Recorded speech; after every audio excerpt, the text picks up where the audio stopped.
and welcome back. Today we're going to be talking about a very important topic, which is growth and recovery. To understand this and optimize this, you need to understand the rhythm of growth hormone. Growth hormone spikes in the early hours of your sleep if you sleep consistently and deeply. So how do we sleep consistently and deeply, Vicky?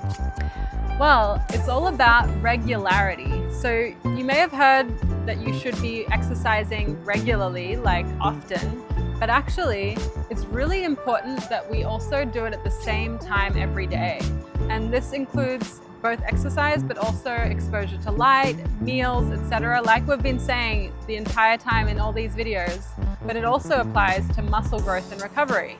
Yeah, so if you exercise at the same time every day and go to sleep and wake up at the same time, you'll give your body the best chance to release as much growth hormone as it can. But also, there is an interconnection between growth hormone and cortisol. Exactly, growth hormone spikes at night where cortisol is quite low. Come morning, cortisol levels rise as your cortisol awakening response, and growth hormone is very low.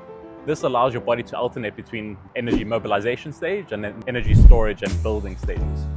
So as you can see, all your body's systems are kind of working together to do what they need to do at certain times of day.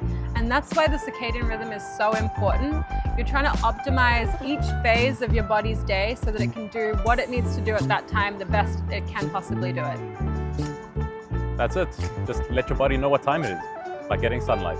See you in the next video.